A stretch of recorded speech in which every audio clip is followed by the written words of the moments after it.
दोस्तों सुनकर आपको बुरा लग सकता है, इसरो के वो वैज्ञानिक जो आसमान का सीना चीरते हुए मंगल ग्रह और चांद की धरती तक पहुंच जाते हैं, वो आज रोने को मजबूर है। उतार चढ़ाव आते रहते हैं, और जब मैं देख रहा था कि अब कम्युनिकेशन ऑफ हो गया, मैं देख रहा था आपके सारे चेहरे एकदम से हो गए। पिछले कुछ ही महीनों में सैकड़ों वैज्ञानिकों ने अपना इस्तीफा दे दिया है। 23 अगस्त 2023 शाम के ठीक 6:04 पूरा भारत अपनी सांसें रोके टीवी स्क्रीन से चिपका हुआ था। जैसे ही चंद्रयान 3 के लैंडर ने चांद की मिट्टी को छुआ, इतिहास रच दिया गया। जो मुकाम अमेरिका, चीन और रूस अरबों डॉलर फूंक कर भी हासिल नहीं कर पाए थे, उस मुकाम को भारत के इसरो ने एक हॉलीवुड फिल्म के आधे बजट में हासिल कर लिया था। लेकिन इस ऐतिहासिक जश्न के पीछे बंद कमरों में कुछ ऐसा कड़वा सच टाइप हो रहा था जिसे देश के सामने कभी आने नहीं दिया गया। जिस वक्त देश की सड़कों पर तिरंगा लहरा रहा था, ठीक उसी वक्त इसरो के दर्जनों सबसे होनहार और अनुभवी सीनियर वैज्ञानिक चुपचाप अपने इस्तीफे लिख रहे थे। लेकिन आखिर सैकड़ों वैज्ञानिकों के इस तरह इस्तीफे, ब्रेन ड्रेन यानी कि सामूहिक पलायन, इसके पीछे वजह क्या है? इन इस्तीफों ने भारत के महत्वाकांक्षी गगनयान मिशन पर भी एक बड़ा सवाल खड़ा कर दिया है। तो आइए इस एपिसोड में जानते हैं कि इसरो के पास ऐसा क्या है जिसने दुनिया को हिला दिया। दोस्तों, एक ऐसी एजेंसी जो साइकिल और बैलगाड़ी से शुरू हुई और आज अंतरिक्ष की एक बेताज बादशाह बन चुकी है। इसरो की सबसे बड़ी ताकत है फ्रूगल इंजीनियरिंग, यानी कि कम बजट के अंदर पूरी दुनिया को घुटनों पर ला देना। साल 2013 में जब भारत ने अपना मंगलयान मिशन लॉन्च किया तो पूरी दुनिया हंस रही थी, लेकिन इसरो ने पहले ही प्रयास में मंगल ग्रह पर पहुंचकर सबको चुप करवा दिया। और आपको पता है इस पूरे मिशन का बजट क्या था? महज 450 करोड़ रुपए। इसका अंदाजा आप इस बात से लगाइए कि हॉलीवुड की स्पेस फिल्म इंटरस्टेलर बनाने में 1100 करोड़ रुपए से ज्यादा खर्च किए गए थे। इसके बाद आता है साल 2017। इसरो ने एक ही रॉकेट PSLV C-37 से अंतरिक्ष में एक साथ 104 सैटेलाइट लॉन्च करके एक ऐसा वर्ल्ड रिकॉर्ड बनाया जिसे तोड़ने में दुनिया की कई सारी अमीर कंपनियों के पसीने छूटे। इसरो की कामयाबियों की लिस्ट का सबसे बड़ा ताज है चंद्रयान 3, जहां अमेरिका और रूस जैसे देश चांद के दुर्गम दक्षिणी ध्रुव पर क्रश हो रहे थे। वहीं इसरो ने अपना विक्रम लैंडर सुरक्षित उतार कर इतिहास रचा। यहाँ तक कि भारत को विदेशी GPS से आजाद कराने के लिए इसरो ने अपना खुद का नेविक IC सिस्टम भी खड़ा किया, यानी कि तकनीकी सूझबूझ, अटूट देशभक्ति और नामुमकिन को मुमकिन बनाने का जज्बा, ये सब कुछ इसरो के पास कूट कूट कर भरा है। लेकिन सवाल है कि जब सब कुछ इतना शानदार है तो आखिर वैज्ञानिकों का दम घोट कौन रहा है? देखने में सब कुछ परफेक्ट लगता है, लेकिन जब हम मुकाबला ग्लोबल स्पेस इंडस्ट्री से करते हैं तो कड़वे सच सामने आते हैं और वो हमारे वैज्ञानिकों के हौसले तोड़ रहे हैं। इसरो के पास सबसे पहली कमी है human space flight technology. America ने साल 1961 और चीन ने 2003 में अपने दम पर इंसानों को अंतरिक्ष में भेजा था, लेकिन भारत अपने गगनयान मिशन पर सालों से काम करने के बावजूद आज तक अपने दम पर किसी भारतीय को अंतरिक्ष में नहीं भेज पाया है। इसरो के पास दूसरी कमी है हैवी लिफ्ट रॉकेट्स।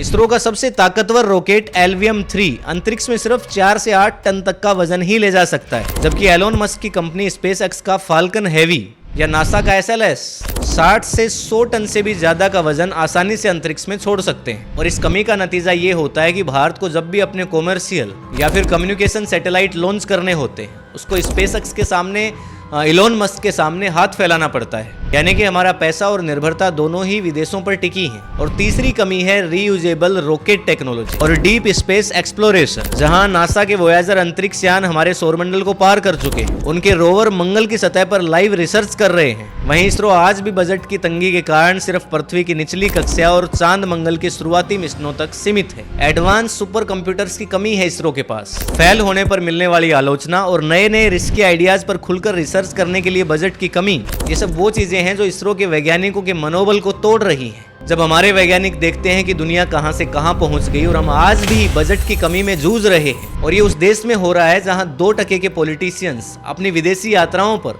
हजारों करोड़ रुपए खर्चा करते हैं, और सिर्फ रिसर्चेज के लिए बजट की कमी नहीं है। दूसरा, आपको पता है वैज्ञानिकों की सैलरी इसरो में कितनी होती है? जब भी इसरो में एक नए वैज्ञानिक की नियुक्ति होती है, उसकी बेसिक सैलरी लगभग 56,100 रुपए होती है। सारे भत्ते मिलाकर भी ये रकम 80 से 90 हजार रुपए प्रति महीना तक पहुंच पाती है। यानी कि आप सोच करके देखिए कि भारत के प्रीमियम इंस्टीट्यूट IITs के अंदर जो पढ़ने वाला बच्चा है, उसको इसरो में सालाना पैकेज मिलेगा महज 10 से 12 लाख रुपए। अब इसकी तुलना आपको ग्लोबल मार्केट से भी करनी चाहिए। अगर यही IIT का बच्चा अमेरिका की नासा में जाता है तो उसकी शुरुआती सालाना सैलरी लगभग 80,000 से $1 लाख होती है, यानी कि भारतीय रुपए में 65 से लेकर लेकर के 80 लाख रुपए सालाना। और अगर वो एलन मस्क की कंपनी स्पेसएक्स ज्वाइन करता है तो ये पैकेज करोड़ों में पहुंच सकता है। अगर आपको लगता है कि ये सैलरी का अंतर सिर्फ शुरुआत में है तो आपको बता दूं कि दशकों तक देश की सेवा करने वाले एक सीनियर साइंटिस्ट को या डायरेक्टर रैंक के अधिकारी की अधिकतम सैलरी भी 2 से 2.5 लाख रुपए महीना होती है। लेकिन अगर विदेशों की बात करें तो इतने अनुभव वाले वैज्ञानिकों को कॉर्पोरेट हाउसेज और यूनिवर्सिटीज पलकों पर बिठाकर करोड़ों के आलीशान बंगले, गाड़ियां और लाइफ टाइम इंसेंटिव्स ऑफर करती है। क्या सिर्फ देशभक्ति के भरोसे किसी इंसान और उसके परिवार का पेट पालना संभव है? और फिर इतना बड़ा सेक्रीफाइस किस लिए? उस देश में किस लिए जहां बड़े बड़े होल्डिंग्स लगा करके लोगों को बताया जाता है कि पॉलिटिशियंस कितने अच्छे हैं। क्या ये सेक्रीफाइस उन लोगों को नहीं करना चाहिए कि इस बड़े होल्डिंग को हटा करके इतने रुपए में किसी गरीब को खाना खिला दिया जाए? करोड़ों रुपए टीवी पर एडवर्टाइजमेंट और न्यूज चैनलों को खरीदने के लिए खर्च किए जाते हैं क्योंकि 2% के सो कॉल्ड पॉलिटिशियंस को अपनी इमेज चमकानी होती है। जब एक वैज्ञानिक देखता है कि उसके साथ कॉलेज में पढ़ने वाला बच्चा एक साधारण सॉफ्टवेयर इंजीनियर बेंगलुरु या अमेरिका में करोड़ों का पैकेज ले रहा है और वो देश के लिए चांद फतेह करने के बाद भी एक साधारण सी जिंदगी जी रहा है तो सिस्टम से उसका भरोसा उठता है। लेकिन बात यहाँ खत्म नहीं होती है। सैलरी में इस डिस्क्रिमिनेशन का फायदा दूसरे देश उठा रहे हैं। यूएई, सऊदी अरब और कई यूरोपीय देश भारी भरकम फंड लेकर भारतीय वैज्ञानिकों को सीधे जॉब के ऑफर्स देते हैं। और यहाँ पैसे से भी बड़ी एक और समस्या है जो अंदर ही अंदर हमारे वैज्ञानिकों की क्रिएटिविटी का दम घोट रही है और वो है हमारे सरकारी सिस्टम की लाल फीताशाही यानी कि ब्यूरोक्रेसी। इसरो सीधे तौर पर भारत सरकार के डिपार्टमेंट ऑफ स्पेस के तहत काम करता है। इसका मतलब ये हुआ कि पूरी तरह से एक सरकारी संस्था है जहाँ एक वैज्ञानिक को रिसर्च करने से पहले दर्जनों सरकारी फाइलों, टेंडर्स और प्रशासनिक मंजूरियों के चक्रव्यूह से गुजरना पड़ता है। किसी एडवांस इक्विपमेंट को खरीदने के लिए महीनों तक सिर्फ फाइलें एक टेबल से दूसरी टेबल पर घूमती हैं उन्हीं निकम्मे पॉलिटिशियंस के सामने जिनकी बात हम वीडियो में पहले कर रहे थे। वहीं पे नासा और प्राइवेट स्पेस कंपनियां अपने वैज्ञानिकों को फ्रीडम टू फेल यानी कि फेल होने और उससे सीखने की आजादी देती हैं। इसरो में सरकारी सेटअप होने के कारण वैज्ञानिकों पर भारी दबाव होता है। अगर कोई भी रिसर्च प्रोजेक्ट फेल हो जाए तो वैज्ञानिकों को प्रशासनिक जांच, ऑडिट और फंड्स की कटौती का सामना करना पड़ता है। अब आप लोग ये बताइए कि ऐसे में कोई नया आइडिया आजमाया जा सकता है? और इसके साथ साथ ऊपर से जुड़ता है पॉलिटिकल प्रेशर।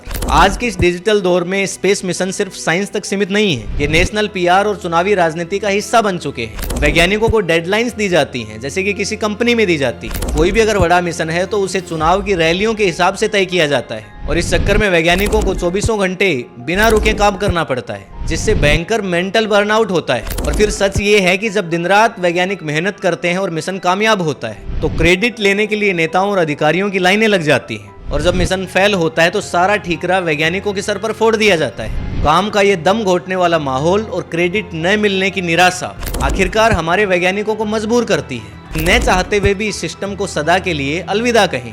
लेकिन सवाल है कि आखिर इस तबाही को कैसे रोका जाए। इन वैज्ञानिकों के पलायन से सिर्फ एक सरकारी संस्था का नुकसान नहीं हो रहा है बल्कि देखा जाए तो ये भारत के भविष्य का नुकसान है। और पहला सीधा समाधान है कि हमें अपनी प्राथमिकताओं को बदलना होगा। सबसे पहला और जरूरी कदम है कि रिसर्च एंड डेवलपमेंट का बजट बढ़ाया जाए। आज भारत अपनी कुल जीडीपी का सिर्फ 0.6 से 0.7% हिस्सा ही रिसर्च पर खर्च करता है जबकि अमेरिका और चीन जैसे देश 2.5 से 3% तक ज्यादा खर्च करते हैं। सरकार इसरो को एडवांस लैब्स और उपकरणों के लिए खुला बजट नहीं देगी तो कैसे ग्लोबल रेस में वो टिक पाएगा। दूसरा समाधान है वैज्ञानिकों के लिए परफॉर्मेंस बेस्ड इंसेंटिव और ब्यूरोक्रेसी से आजादी। इसरो को एक सरकारी दफ्तर की तरह चलाना बंद कर देना चाहिए। मैं तो कहूंगा कि ये गवार पॉलिटिशियंस ये इसरो के साइंटिस्ट को क्या तो पूछ सकते हैं और क्या ये उनको समझा सकते हैं। ये नाले से गैस निकालने वाले लोग या फिर आज मौसम ठीक है ये कह करके लड़ाकू विमान भेजने वाले लोग, क्या इनसे उम्मीद करी जा सकती है कि ये वैज्ञानिकों के लेवल पर जाकर के बात कर पाते होंगे? वैज्ञानिकों को इंटरनेशनल लेवल के पैकेज दिए जाने चाहिए